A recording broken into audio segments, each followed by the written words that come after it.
क्या सोमवार के दिन एक बड़ा मूव देखने को मिल सकता है बैंक निफ्टी, सेंसेक्स और निफ्टी 50 के अंदर? क्या सोमवार के दिन बैंक निफ्टी, सेंसेक्स, निफ्टी 50 क्या गैप अप खुल सकती है? क्या गैप अप खुलने के बाद एक हमें डाउन साइड का मूव देखने को मिल सकता है?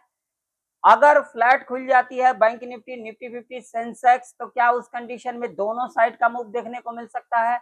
अगर गैप डाउन खुल जाती है सेंसेक्स, बैंक निफ्टी, निफ्टी 50, तो क्या उस कंडीशन में हमें एक अपसाइड का मूव देखने को मिल सकता है? कौन कौन सा लेवल इंपॉर्टेंट रह सकती है सेंसेक्स, बैंक निफ्टी, निफ्टी 50 के अंदर? कौन सा रेंज ट्रैप रेंज रह सकती है बैंक निफ्टी, सेंसेक्स और निफ्टी 50 के अंदर? आज के इस वीडियो के अंदर समझेंगे। तो वीडियो में आगे बढ़ने से पहले वीडियो अगर आप लोगों को नॉलेजेबल लगे, कुछ सीखने को मिले, तो वीडियो को लाइक कर दीजिएगा।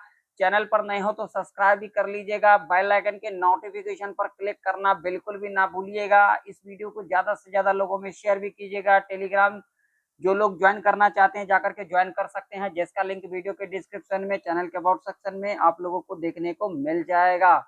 तो आइए चलते हैं, देख लेते हैं पहले यहाँ पर निफ्टी 50 का चार्ट। तो आप लोग देख सकते हो यहाँ पर जो क्लोजिंग देखने को मिला, हमें कहाँ पर देखने को मिला, 2452 के ऊपर क्लोजिंग देखने को मिला। अगर यहाँ पर देखोगे ना, तो ये जो लेवल जो है, ये एक इम्पॉर्टेंट लेवल है जहां पर हमें क्लोजिंग लेते को दिखा। यहाँ पर मैं आप लोगों को एक चीज दिखाता हूँ। यहाँ पर देखोगे तो यहाँ से ये ट्रेंड लाइन गई थी, अगर देखोगे तो इस ट्रेंड लाइन को जो है यहाँ पर ब्रेक करते को दिखा। अब ये लेवल कौन सा था, तो यहाँ पर ये लेवल देख सकते हो, लेवल जो था यहाँ पर, वो था यहाँ पर 2490 का लेवल था, जिसके नीचे ही हमें क्लोजिंग लेते को दिखा। डेली चार्ट के ऊपर मैं आप लोगों को दिखाता हूँ ताकि आप लोगों को अच्छे से समझ में आए।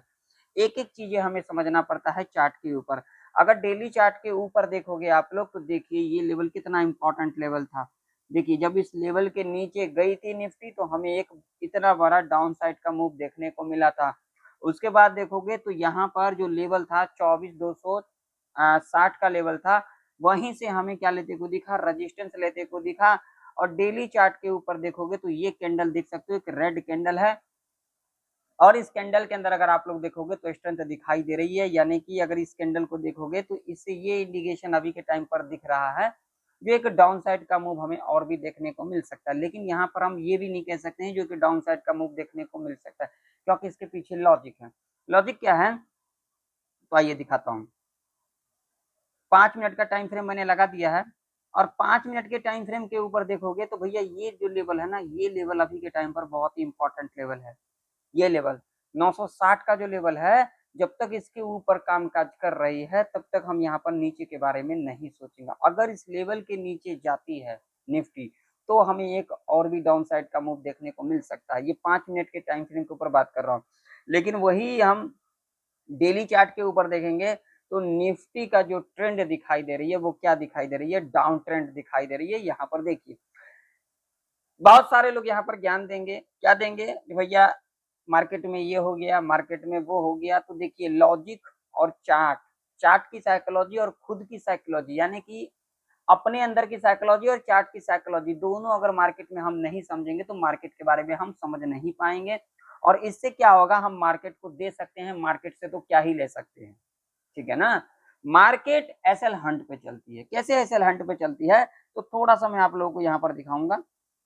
देखिए मार्केट किस बेस पे चलती है, एसएल हंट पे चलती है। यहाँ पर देखोगे तो देखिए यहाँ से रेजिस्टेंस लिया, ठीक है। अब यहाँ पर एक लेवल था, कौन सा लेवल था, इससे पहले लेवल था 212 का, ठीक है, 212 का लेवल था। यहाँ पर क्या किया, कई बार यहाँ से देखिए रेजिस्टेंस लिया, और देखोगे तो इस लेवल को जब ब्रेक किया था ना, यहाँ पर कंसोलिडेट किया, इस लेवल के नीचे रेजिस्टेंस लिया, फिर नीचे आई, ठीक है। तो इस लेवल को जब ब्रेकआउट किया, यहाँ पर लोग आए और यहाँ पर क्या कर लिया, एसएल हंट कर लिया गया। एसएल हंट एक ऐसा चीज है, उसमें क्या होता है, एक तो टाइम होता है, एक थीटा होता है, ठीक है ना। मान लीजिए यहाँ पर कहीं ना कहीं एसएल है और यहाँ पर थीटा और टाइम, टाइम के हिसाब से थीटा और थीटा के हिसाब से टाइम। तो ऑप्शन बायर के साथ जो है कुछ भी नहीं होता, ऑप्शन सेलर के साथ क्या होता है, टाइम होता है, थीटा होता है। तो जिस जिस हिसाब से थीटा कम होती जाएगी, टाइम बढ़ते जाएगी, उस हिसाब से अगर देखोगे तो यहाँ पर जो चीज आपने ले रखा है, तो यहाँ पर अगर जैसे कि कंसोलिडेट किया, तो यहाँ पर थीटा कम होते को दिखेगा, जिसके वजह से आपका यहाँ पर एसएल हंट होते को दिखेगा, है ना। लॉजिक के हिसाब से आपने यहाँ पर कहीं ना कहीं एसएल रखा, यहाँ पर एसएल रखा, यहाँ पर आप गए, तो यहाँ का एसएल जब आप रखोगे तो यहाँ पर थीटा भी, टाइम भी, दोनों चीज हम जब देखेंगे तभी मेरा मानना है, मेरा एक्सपीरियंस ये है, मार्केट में कोई हल ये नहीं है कि एसएल, एसएल कोई हल नहीं होता है। सबसे बड़ी बात होती है लॉजिक, आपके अंदर लॉजिक कितना है, लॉजिक कितना समझते हो, चार्ट की साइकोलॉजी कितना समझते हो और खुद की साइकोलॉजी कितना समझते हो। मान लीजिए यहाँ पर आपने एसएल लगा लिया, एक बार एसएल लगा लिया, 2 बार एसएल लगा लिया, 3 बार एसएल लगा लिया, तो इससे क्या होगा, यहाँ पर थीटा कम होगा, टाइम बढ़ेगा, तो उसके हिसाब से आपका जो है जो भी चीज आपने ले रखा वो भी कम होता रहेगा, तो एसएल तो हंट होना ही है। यही होता है मार्केट का साइकोलॉजी और इसे ही हमें समझना होता है। तो अभी के टाइम पर अगर देखोगे तो निफ्टी डेली चार्ट के ऊपर हमें क्या दिखाई दे रही है, डाउन ट्रेंड के अंदर दिखाई दे रही है। अगर यहाँ पर 5 मिनट के टाइम फ्रेम के ऊपर भी देखोगे तो ये जो हमारा ट्रेंड लाइन था इसके नीचे ही कामकाज करते को दिखा और इसके नीचे ही हमें क्लोजिंग लेते को दिखा, ठीक है ना। अब सवाल ये है जो अगर मार्केट में मूव आ सकती है तो किस साइड आ सकती है, किस तरीके से आ सकती है, किस लॉजिक पर आ सकती है, उसके ऊपर बात करेंगे। तो देखिए अगर निफ्टी अगर मान लीजिए अगर थोड़ा सा गैप डाउन खुल जाती है, यहाँ कहीं ना कहीं खुल जाती है, यहाँ कहीं खुल जाती है, ठीक है ना, 960 के नीचे खुल जाती है, तो यहाँ पर जल्दबाजी नहीं करना है। क्यों नहीं जल्दबाजी करना है, यहाँ पे हमें ट्रैप देखने को मिल सकता है। कैसे, तो देखिए यहीं से सपोर्ट लिया था, ऊपर गई, उस अगला दिन गैप अप खुलते को दिखा, तो अगर यहाँ पर कहीं ना कहीं खुलती है तो सस्टेन करके अगर नीचे जाती है तो हमें यहाँ तक का मूव देखने को मिल सकता है। कहाँ तक का मूव देखने को मिल सकता है, यहाँ तक का मूव देखने को मिल सकता है, ठीक है। ये एक इंपॉर्टेंट सपोर्ट के रूप में कामकाज करते को दिख सकता है। अगर ये लेवल ब्रेक कर जाती है तो यहाँ तक का हमें मूव देखने को मिल सकता है, यहाँ तक का, ठीक है। और उसके बाद हमें यहाँ से एक ऊपर का भी मूव देखने को मिल सकता है, क्योंकि ये क्या है, तो यहाँ पर जो है, यहाँ पर एक इम्पोर्टेंट सपोर्ट है जहां से हमें एक ऊपर का मूव देखने को मिल सकता है, ठीक है ना। अगर इस कंडीशन से अगर मार्केट में कंडीशन को फुलफिल करती है तो ऐसे कंडीशन में हमें क्या चार्ट बनते को दिख सकता है, एक ऐसे और उसके बाद एक ऊपर हो सकता है। ये जो थर्सडे का जितना भी है ये यहाँ तक लिक्विडिटी होगा तो यहाँ तक लिक्विडिटी स्विप करने आ सकती है, ठीक है ना, यानी कि यहाँ पर जो एसएल होगा हंट करने आ सकती है, ठीक है। अब मान लीजिए यहाँ पर खुल जाती है, यहाँ खुल जाती है, यहाँ थोड़ा बहुत गैप अप खुल जाती है, यहाँ खुल जाती है, यहाँ खुल जाती है, तो भैया ऐसे कंडीशन में क्या हो सकता है, ऐसे कंडीशन में हमें एक इस तरीके का कंसोलिडेट, क्योंकि अगला दिन एक्सपायरी भी है, इस बात को भी ध्यान में रख करके चलेंगे। तो यहाँ पर क्या हो सकता है, हम यहाँ पर कुछ भी नहीं करेंगे, जो भी पहला 15 मिनट का कैंडल बनेगा हाई मार्क करेंगे, हाई ब्रेकआउट रिटेस्ट लेके ऊपर जाती है तो हम यहाँ पर ऊपर की ओर देख सकते हैं। ऐसे कंडीशन में हमारा जो लेवल रह सकता है ये वाला, इस लेवल पर हम नजर बना करके चल सकते हैं। ऐसे कंडीशन में इस लेवल के आसपास आती है, इस लेवल के आसपास, और यहाँ से अगर रेजिस्टेंस ले लेती है, अगर रेड कैंडल के अंदर हमें स्ट्रेंथ दिखाई दे देती है, इस तरीके से कंसोलिडेट करके इस तरीके से आती है, हम सीधा ये जो रेंज होगा मार्क कर लेंगे, रेंज ब्रेक डाउन रिटेस्ट लेके नीचे आती है तो हम यहाँ पर नीचे की ओर देख सकते हैं। ऐसे कंडीशन में ये लेवल जो रह सकता है हमारा, हो सकता है हमें यहाँ तक का भी गिरावट देखने को मिल सकता है, ठीक है ना।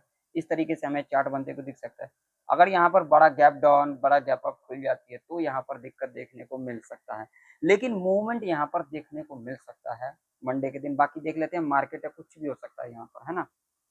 चलिए बैंक निफ्टी का चार्ट देखेंगे, तो बैंक निफ्टी के अंदर भी देखोगे तो देखिए बैंक निफ्टी ने एक इम्पोर्टेंट लेवल के पास क्लोजिंग दिया है, और इसका डेली चार्ट देखेंगे तो डेली चार्ट के ऊपर भी देखोगे तो यहाँ पर एक रेड कैंडल बनते को दिखा है। बहुत सारे लोग यहाँ पर ज्ञान भी देंगे जो भैया बैंक निफ्टी इतना ऊपर चलेगी, तो भैया देखिए मार्केट कभी भी ऊपर जाती है तो थोड़ा सा करेक्शन लेती है, ठीक है ना। तो बैंक निफ्टी भी देखोगे तो देखिए बैंक निफ्टी इस लेवल से रेजिस्टेंस लिया है, देख सकते हो यहाँ पर इस लेवल से रेजिस्टेंस लिया है, जिस लेवल से हमें गिरावट देखने को मिला था। यहाँ पर दिखा देता हूँ, देखिए जब यहाँ से रेजिस्टेंस लिया था ना तो इतनी बड़ी गिरावट देखने को मिला था, तो अब देखोगे तो यहीं से रेजिस्टेंस लेते को दिखा है। तो अभी के टाइम पर अगर देखोगे तो बैंक निफ्टी अभी ना तो डाउन ट्रेंड के अंदर ना तो अप ट्रेंड के अंदर, न्यूट्रल नजर में आ रही है। तो बैंक निफ्टी अगर इस लेवल के नीचे निकलती है, इस लेवल के नीचे, तो एक डाउन साइड का मूव हमें देखने को मिल सकता है। कौन सा लेवल है यहाँ पर, तो ये वाला, इस लेवल पर हम नजर बना करके चलेंगे 940 का। अगर इसके नीचे निकलती है ना तो एक डाउन साइड का यहाँ तक का मूव देखने को मिल सकता है, और इसके नीचे अगर डेली चार्ट के ऊपर कैंडल सस्टेन कर जाती है इस तरीके से तो एक और भी गिरावट हमें बैंक निफ्टी के अंदर देखने को मिल सकता है, ठीक है। तो बैंक निफ्टी के अंदर जो है लेवल हम 940 का जो है लगा करके रखेंगे। इसके नीचे निकलती है तो हमें एक डाउन साइड का मूव यानी कि यहाँ तक का तो मूवमेंट हमें देखने को मिल सकता है, यहाँ तक का, ठीक है। ये साइकोलॉजी का लेवल है। और उसके बाद अगर इस लेवल को सस्टेन कर जाती है यहाँ पर इस तरीके से, तो यहाँ से एक ऊपर का भी मूव देखने को मिल सकता है, ठीक है ना। अगर बड़ी गैप डाउन खुल जाती है तो क्या ही कहना। रजिस्टेंस अगर हम देखेंगे तो बैंक निफ्टी जब तक इसके ऊपर नहीं जाती है, इसके ऊपर, तब तक हम यहाँ पर ऊपर के बारे में नहीं सोचेंगे। अगर इसके ऊपर निकलती है तो बैंक निफ्टी के अंदर ये जो लेवल रह सकती है एक इम्पॉर्टेंट रेजिस्टेंस के रूप में कामकाज कर सकती है। यहाँ से हमें एक नीचे का भी मूव देखने को मिल सकता है, ठीक है, इस बात का ध्यान में रखना। और ये रेंज एक ट्रैप रेंज देखने को मिल सकता है बैंक निफ्टी के अंदर। चलिए सेंसेक्स का चार्ट देख लेते हैं।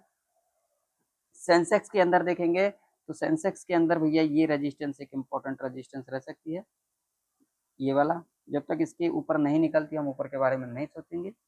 नीचे का लेवल अगर हम देखेंगे तो जब तक इसके नीचे नहीं निकलती हम नीचे के बारे में नहीं सोचेंगे, जो कि लेवल होगा ये वाला। ये अगर इसके नीचे निकलती है 76,932 के नीचे, तो हमें यहाँ पर यहाँ तक का मूव देखने को मिल सकता है, ठीक है। और ये जो लेवल है एक इम्पोर्टेंट सपोर्ट के रूप में कामकाज कर सकती है। ऐसी कंडीशन में हमें एक ऊपर का भी मूव देखने को मिल सकता है, ठीक है, ध्यान में रखिएगा। अगर सेंसेक्स इसके ऊपर निकलती है ना तो हमें यहाँ तक का मूव देखने को मिल सकता है, ठीक है, इस बात का ध्यान में रखना। और यहाँ से हमें एक करेक्शन भी देखने को मिल सकता है, यानी कि एक नीचे का भी मूव देखने को मिल सकता है। बाकी मार्केट है, कुछ भी हो सकता है। साइकोलॉजिकल लेवल आ जाता है 78,000 का, तो यहाँ पर नज़र बना करके रख करके हम चल सकते हैं। और ये रेंज की ट्रैप रेंज रह सकती है। तो वीडियो पसंद आया तो वीडियो को लाइक कर दीजिएगा, चैनल पर नहीं तो सब्सक्राइब कर लीजिएगा। टेलीग्राम ज्वाइन करना चाहते हो जाकर के ज्वाइन कर सकते हो। मिलते हैं किसी नई वीडियो के अंदर, तब तक के लिए जय हिंद, वंदे मातरम।